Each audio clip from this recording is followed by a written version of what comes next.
Welcome to A Better HR Business, the podcast that looks at how HR consultants and HR tech firms grow their businesses and how they help their employers to get the best out of their people. Remember, for show notes and downloads, go to www.getmorehrclients.com/podcast. That's getmorehrclients.com/podcast. Okay, let's get started. Hello, thanks for joining me today. Nice to have you along. I'm really looking forward to my chat today with Simon Kenwright, the co-founder of Optimised Talent. Optimised Talent's goal is to help organizations thrive by transforming performance and well-being. And they do that via consultancy, on-demand coaching, and change programs. So, Simon, thanks very much for chatting today. Thanks, Ben. It's lovely to have the opportunity to talk to you. Yeah, and whereabouts are you in this world today? I am in Hoxton in East London. Lovely. Yeah, it's a nice part of the world, and I've got. I was lucky enough to have a nice home office, which enables me to, in this new COVID world, to have a space that feels cocoon-like, where I'm able to focus my thinking and file some papers. So it's all worked out quite well. Nice. I actually have a client in London who I speak to sometimes, and her home office, my contact there, sun streams in from the rooftop window there, and but it only gets half of the desk. So basically, she gets half a tan every day, it seems. So just be wary of that one. Thanks for the heads up. Yeah. So, looking forward to this chat. Why don't we start with what's your background and what led you to co-found Optimised Talent, which was apparently the fruition of a post-pandemic merger? Yeah. I guess the story of what kind of got us to the point of creating Optimised Talent has a few kind of little twists and turns along the way. But I guess the through line for that is I've always been really interested in psychology and what makes us tick, what makes us behave in certain ways. And I guess I'm driven by the desire to help people to perform at their best. I started out many years ago as a theatre director, and so that kind of performing at their best piece was kind of very fundamental to my role in that space. And I think also the looking at how we convey emotions, how what we say and what we do has an impact on other people. That's one of the key drivers of effective theatre direction. And so I pivoted into this industry about 20 years ago, but I think a lot of the stuff that I did in that space is still very, very relevant to what I do in Optimised Talent. And I've been running another business for 5 years or so before we founded Optimised Talent, and that business was focused on using psychology and technology really to affect change at scale. And Gideon, my business partner, a couple of years ago, and we've been in conversation for a while around how could we work together, and how do our different skill sets into the mix. And Gideon's background is in coaching, and and his driving force around kind of creating this coaching platform that enables organizations to deliver change at scale.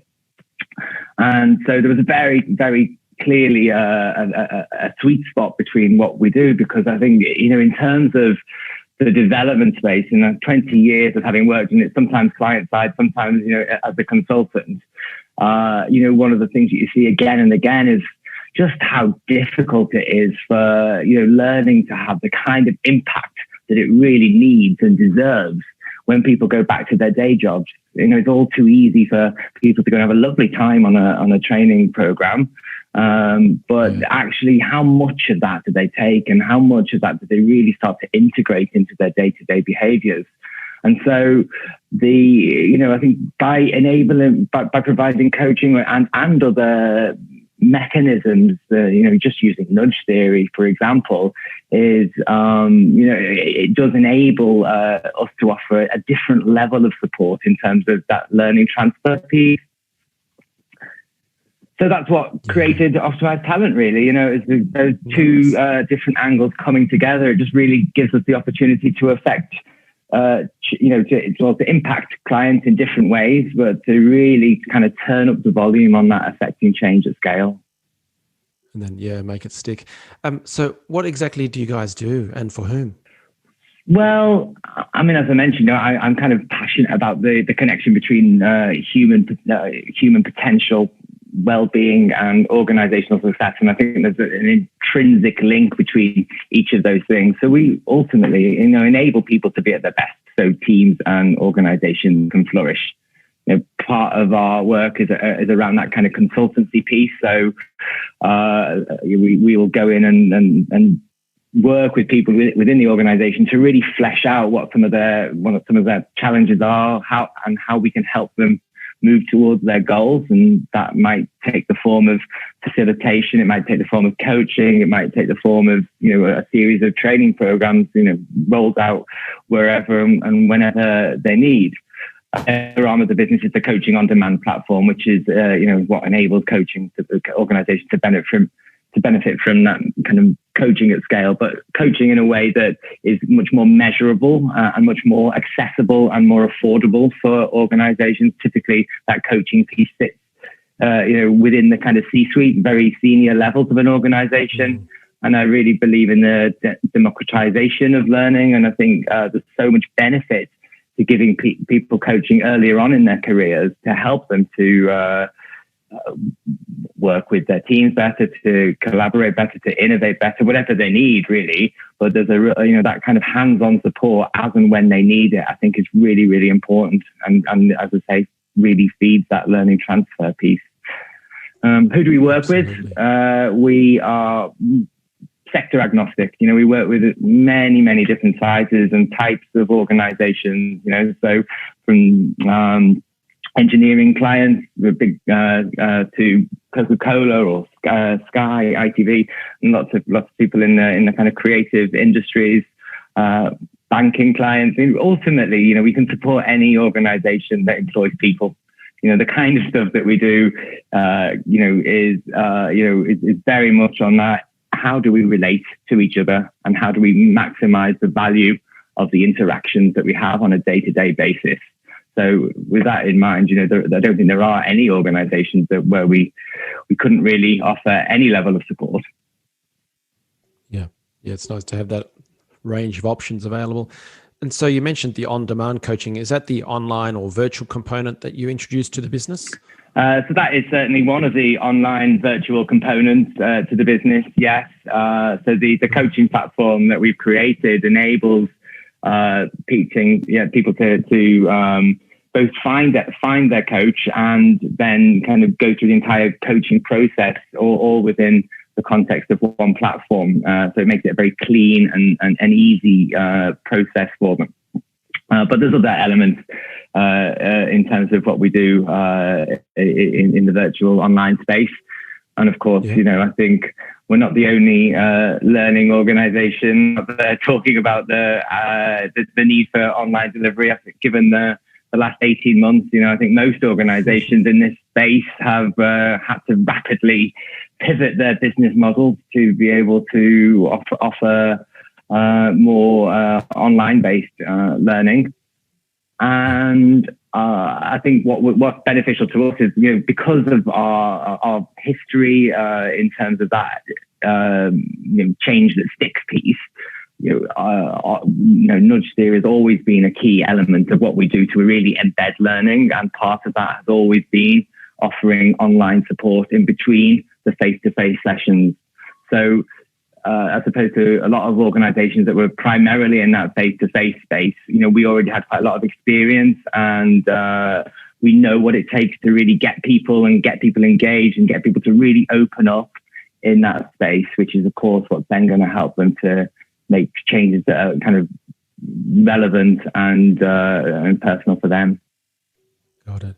So you're very strong on the consulting side and the workshops and things like that. And you mentioned, obviously, with all we've been through it, the world has gone online. And so you have developed online workshops and coaching. I'm always curious, how do you take consulting, real world work, let's say, and take it online, and how do you develop them as product and service lines? How do you actually structure and work out what goes in, what is not in, And then, who's the audience for those sort of things? I think it's a great question, and I think, it really does force a reevaluation of your learning methodology. And I think where you've always got to begin in this space is, begin with the end in mind. What are the core elements that we really need to, what core dials we need to shift in order for, the training to have been effective. And I think as you're going through that process, you're able to group concepts, group approaches in new ways and ways that you didn't think of earlier. So and package learning into kind of smaller bundles, because of course, in the online space, there's no way you're going to get somebody to commit to 2 days back to back, development programs. So, how do you then package that up into shorter, maybe 2-hour bundles of learning, of interventions, of conversations that will, incrementally help to do what you would have hoped to achieve within a 1 day or a 2 day session. But I think that comes with obviously some challenges in terms of managing some of the housekeeping around creating the space, creating the right conditions for learning in that space. But it also has a benefit in terms of being able to drip feed information in smaller chunks, gives people the opportunity to then go away and to think about it and to start to put things into practice between sessions. So that when you start the next session, you can start it with a reflection of what they've taken, what haven't they taken, what were the sticking points to that stuff happening, so that it becomes a much more supportive environment for learning. So I think there's lots and lots of advantages that can come out of it. But of course, you've got to get the engagement piece right. You've got to get the dynamics of the intervention right in order for that to happen. Right. So how have you developed the workshops? Is there a range of workshops that people can choose from, or is there a flagship product, let's say? What have you actually come up with? I think a little bit of both, to be honest with you, Ben. There's, certainly when the pandemic hit, what we did initially was to look at some of the work that we had in our repertoire and look at the bits that would be most relevant for people going through what they were going through. So adjusting to flexible working, how to manage teams remotely. That kind of thing, that very kind of hands-on support as and when people were needing it, and I think that work is still very much in demand and needed, because, organizations are struggling with it. And I think as we move into this hybrid world, new challenges are going to be happening, coming about all the time. What we don't want to do is create this kind of two-tier workforce. How do we keep hold of culture in this kind of multi-location working? So that we were very much driven by the immediate need at that point. But since then, lots of clients have come to us and say, well, we need a piece of work on working effectively and time management. And so we've done a lot of this work in the past. So then we look at, okay, well, what have we got in that space and what do they need, and how do we then create the kind of work that they need? So there's been stuff that we've put out there driven on the wider market need, but then there's stuff that we create bespoke to the specific needs of the client. So they don't necessarily buy stuff off the shelf. It's they come to you with their problem, and then you develop a program to fit that, and then price and sell that as a result. So I mean, they can come and buy stuff off the shelf. As I say, we've created the 4 workshops on the different aspects of remote working, which are available. They're there. But and which is and I think they're very effective workshops. And of course, everything that you do once you're in the conversation with people becomes bespoke, right? Because you're listening to the needs of the specific people in the group, and you're shaping your approach based on what you're hearing. But and I think so. I think I always struggle with this concept of off the shelf, because I mean, how off the shelf is off the shelf? I think there always needs to be some degree of customization in this space, because it's about individual need, and and every individual that comes to every session, every event that we run, will have their own set of needs. So yes, you can buy stuff off the shelf, but it will still be bespoke. No, that's good. And I'm always curious about how you get feedback or shape online courses as opposed to a workshop where you can read the room. How do you do that in an online world? I mean, I think you become I think having run workshops in the real world space for 20 odd years, you do become quite adept at reading a room. And I think you can very much do the same thing on a Zoom call, to be honest. You get to see, I mean, it's almost easier because you get to see 15 faces at once, whereas in a room, you're only ever really looking at one person at a time, because if you try and speak to the whole group at once, you end up talking to no one. So I just saw a utopian or a dystopian future where there's some AI scanning the facial features of all attendees and then giving a rating live as you do the training. But that's now you've given me another idea for a business. Brilliant. So you've attracted some wonderful clients. How do you get them? And what advice do you have for others? I think when it comes to clients, it's really all about the relationship, right? And I think particularly in this space, in the learning space, in the HR space, and because trust is so. If you want someone to believe in your vision for what it's going to help, what's going to help them to make the changes that they need to change, then you've got to have that really solid foundation of trust. And so a lot of our clients are people we've worked with over a long period of time, and they're relationships that we continue to nurture. And maybe at times it might go 2 or 3 years between doing any particular intervention for a particular client, but we're always in each other's lives. We're always in touch.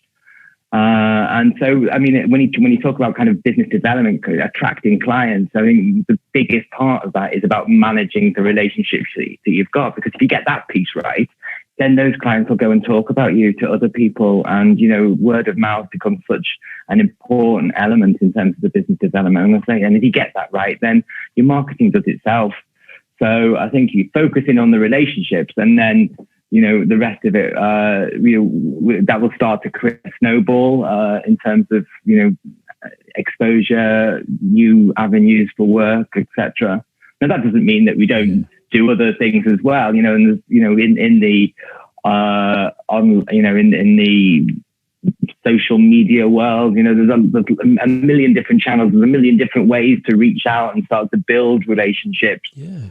So we do spend time doing that stuff as well. I mean, with my previous business, we ran a quarterly networking event for our target market, where we're really offering a different take or an opportunity to explore some of the challenges that are holding individuals and organizations back. And we invited people to this to a breakfast once a quarter, and they became very fertile spaces for people to make connections, not just with us, but with each other. So they were getting to meet other peers and find out what other organizations were doing in the space. So there's a real kind of fertile space for learning and sharing to take place. And so I think if you're if you've got that kind of value add, you've got that, you're always you've always inviting people to something. And even if people don't come to the event itself, there's ways of involving them in the content, in what you're exploring, even if they don't make it to the event. So those are the kind of the main areas that we focus on. Yeah, that makes sense. And some of the brand names you've got on your site, they're Coca-Cola, and then you've got TV companies and Sky, ITV, these sort of things. They're not going to be attracted by a couple of posts on LinkedIn. So that's really around relationships and prior connections, and then just building up the trust, as you said. Is that the way it worked for you? Absolutely, yeah, and we recognise the limitations and the amount of noise in the LinkedIn, in the Twitter space, and I think we early on in the business, I think my previous business, we had kind of, you're labouring in this illusion that you send a message out to the world and the world will come flocking to you.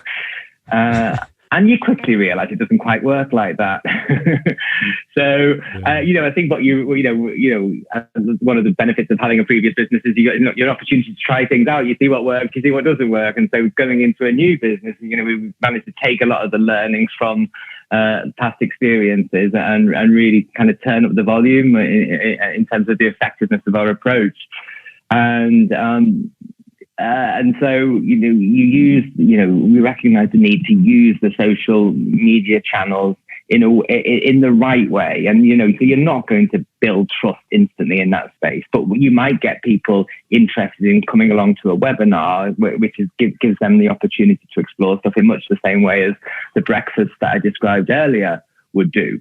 And then from there, once you've got that point of contact, then you can start to build a relationship from that.